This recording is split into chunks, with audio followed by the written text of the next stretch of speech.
So the first item is Trumpington Road. Just put up in my screen here. So 60 Trumpington Road. Case Officer Michael Hammond. If you could introduce the item, please, Michael.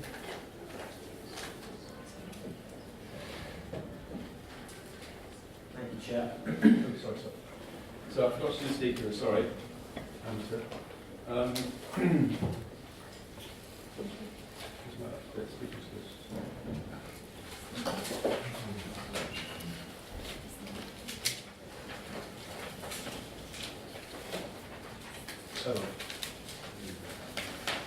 So speakers are Janelle Robbins, Dexter, let's come to the table, please. Robert Kirby of Long Bishop Estates Limited. That's it, thanks. Come to the table, take a seat, please. Thanks.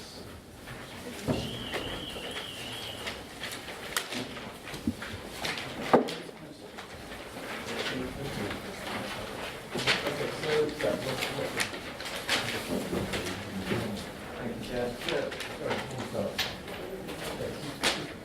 A query. We're expected to digest all this information on the spur of the moment. I find it challenging to say. So thanks for that, Councillor Cunliffe. Just in case anything's not clear, I thought it was clear to all councillors that we are reconsidering this item again. It's a full item. So all the papers, all of the, as we did last time, with the extra information supplied by the director, it's now available on the public access website. So when you say all of the information, do you mean the piece of information that's been tabled to you now? That we've just been given. Well, that's not a tabled item that has been publicly available on the public access website. With all the comments in there? Yes, it's all there. So I'm sorry that you haven't felt you've had a chance to read that so far, Councillor, but it has been publicly available. So I suggest you try to scan it now. It took me 5 minutes to read it again in the lunch break there, so it is possible to read it quite quickly. Chair, so as I mentioned, this application previously discussed at the 1st of November planning committee, where members resolved to accept the officer's recommendation of approval. However, you'll note at the front of the report in paragraph 0.1 to 0.3, this application has been brought back to committee so the plans available can be referenced. I won't go into much greater detail than that. I'll leave the site plan on the screen, this plan, just to show the overall layout scheme, but as I think you were present when it's previously discussed, I won't go into great detail about the proposals and everything, because it's exactly the same as before. Thank you, Chair.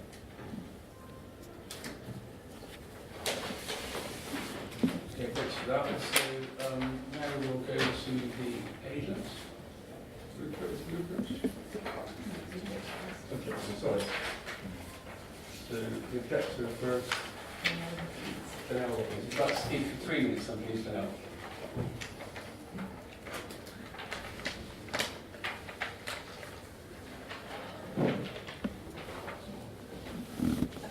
Thank you. Thank you for allowing me to present the diagrams. The proposed application encroaches on North Cottages, and I've got 3 critical points I'd like to make. The proposed footprint reduces the distance between the existing restaurant and One North Cottages.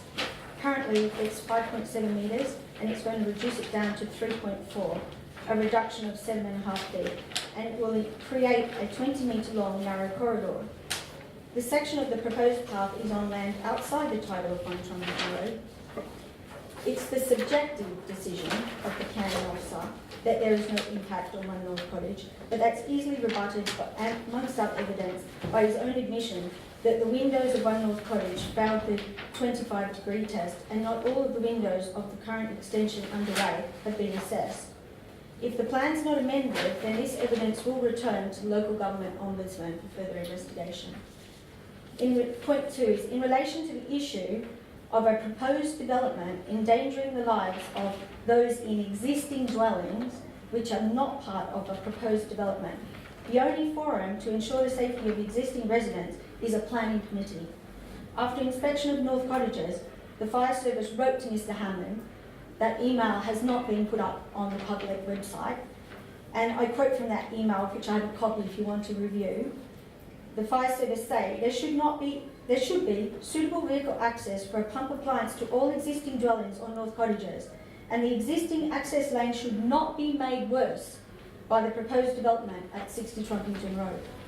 Fire hoses currently reach as far as cottage number 10. The proposed creation of the 20-metre long narrow corridor will mean the fire hose will only reach to house number 5. If the proposed plan is not amended, the issue will return for investigation to the local government ombudsman. And point 3, the developer declared he doesn't own any part of North Cottages, but I note that the owner of North Cottages has not countersigned the application when it was submitted. Charlotte Burton, Planning Officer at Council, told me if the correct certificate had not been signed, or if certificate D had been signed and no notice was correctly served, the Council will invalidate the application and will not consider the application until it's been made valid. So in conclusion today, the Council by its own admission and declared policy has no option but to invalidate the application. Thank you. That was 2 minutes 30. It's all right, I'm finished. You done. Okay, thank you very much. Thank you. Thank you. Okay, now, the speaker, please, about 2 minutes.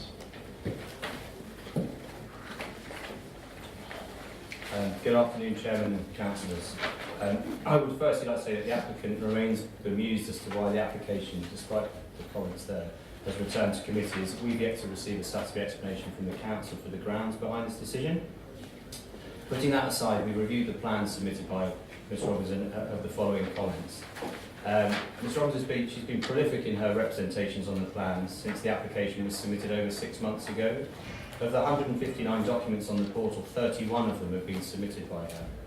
She's made these points raised today many times throughout the process. They were clearly illustrated in her last round of representations posted online on the 29th of October, before the meeting on the 1st of November, and indeed she spoke passionately about them at the meeting. At that committee meeting, councillors and officers specifically discussed the points she has raised in her speech today and on the plans she's presented, including the proposed footprint of the building, the proximity to her house and impact on her windows and garden were explained and discussed in detail by the planning officer. The emergency vehicle access, which was also discussed, but please note that there's currently a pinch point between Zahza Gorilla number 2 North Cottages, and we don't propose to alter this. We're following the current line. In fact, our initial application proposed widening the road and including a shared footpath, which Ms Robbins strongly opposed. So we don't agree that it would worsen the current situation. The boundaries, we've yet to have any documentary evidence of why our boundaries are wrong. We've done a SIM search at Land Registry, which confirmed our boundaries, so we've had no evidence to the contrary, and either way it's not a planning issue. It's also important to note that the numerous discussions with officers about the submitted scheme, both before and since submission, no concerns have been raised about the impact of our proposal on 1 North Cottages. In summary, the objectors made these points many times. They were fully discussed at the committee meeting on 1st November, and nothing's changed since that meeting. So I urge the committee to reconfirm its consent for the application. Thank you. Thank you very much. Yep. Can you take on please? Thank you very much, Caroline. Mr Chairman, my understanding of this, one of the reasons why this application has come back today is because of the photographs of were not sort of shown to us previously. Is that correct? The sort of views out of the window, which are now in the pack, they weren't available last time. Is that it? I can't remember these at all. I just, so to me, it's not just a completely. This is new evidence, how I see it, because it's. Am I misunderstanding this? I mean, how much weight should you give to this new evidence? Good question, Caroline. So my understanding, I won't give my understanding, I'll refer to Sarah Gallagher, who will respond to that, or to the officer. Chair. Those photos were shown in presentation slides. They weren't printed in the drawing pack. We don't usually do that. So That's not the new evidence, no. That's just what was in the previous presentation that actually showed the committee. Is that clear, Caroline? Possibly not. Well, they actually illustrate to me how overbearing the new building will be. And I'm not quite sure I really appreciated that at the time of this discussion last time.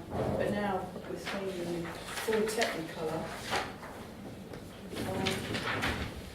it's quite a dominant structure will be built in front of these cottages. And that's come across clear to me. So. Is that a further question to the officer, or are you making an observation on the actual item? Well, I'm actually doubting my original voting decision once. Okay, that's fine. So, does the officer want to say anything further to speak to everybody? No? Okay. Are all councillors clear about the question Caroline just asked and the answer to it? Thank you. Okay, Michael Blanco? Yeah, and clearly members are within their right to question their own decision last time round. I think that's only fair and reasonable for us to do so. I have to say, I've obviously looked further at this particular application, knowing it's coming back to committee. I don't think we've made the wrong decision. I think we made the correct decision, and I'll elaborate perhaps why. The reason, as I understand it, this has come back to us is that at the last meeting, the objector, obviously, as is her right, wished to make a 3-minute presentation, submitted some drawings, sketch plans as part of that previous objection at the committee meeting. I think there was a bit of confusion as to whether those drawings, sketch plans were already available on public file or not. I, having chaired the planning committee in previous years, err on the side of caution, because if drawings are submitted at that very late stage, which have not been looked at by the officer and have not been looked at by the applicants, that's the other part of the equation, then we should be wary about allowing further information. But as it was found out, that information was already on public file. It was just a case that the objector wished to refer to it in a previous objection, which is obviously fair and in order. Therefore, it's come back today, whereby the objector can refer to those drawings and make comments in relation to those drawings. And clearly, she has done so in her 3 minutes, and obviously elaborated on the sketch plans as well. But I don't think I've heard anything new to the previous discussion, to be perfectly honest. The issue has always been the development's impact on the neighbouring property, particularly the North Cottages, and we've had objections obviously already submitted on public file from various residents at the North Cottages particularly. There's also obviously the issue of the streetscape changes to Trumpington Road, which I think were welcomed and broadly seen as a positive improvement last time round. I think it's fair, as I remember referring to this myself previously, that we accept there are impacts on the cottages on that elevation. The issue is whether that is of significance or not to make this application unacceptable. I said then, I say again, I think we accept there are some impacts on those cottages and there will be a change in relationship, but actually in planning terms is not unacceptable. Therefore, I think the officer's recommendation is correct. Clearly, the objectors are quite within their rights to make as strong a case and as frequent a case as they see fit, and they have done so. But actually, we as planning committee members have to look at this objectively against planning policy and make our decision. And I think that decision first time around was correct, and I'm certainly not going to change my mind.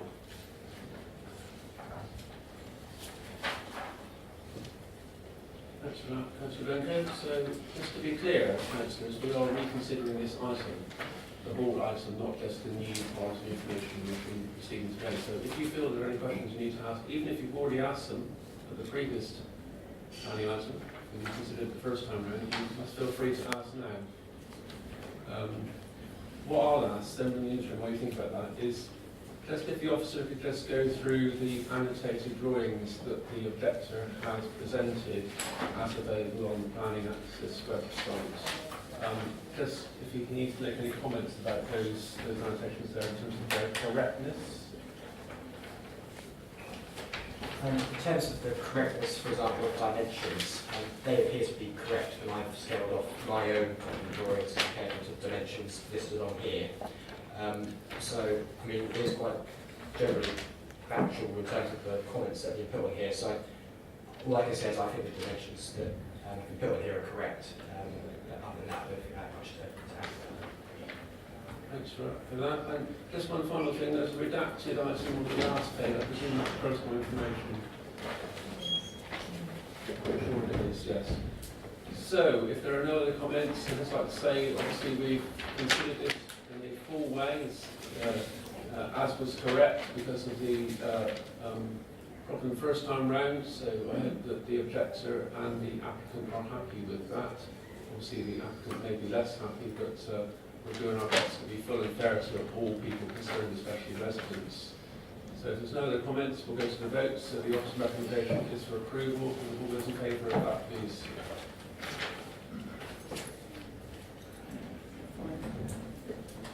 And those against? Abstentions? Okay, that's the application is approved.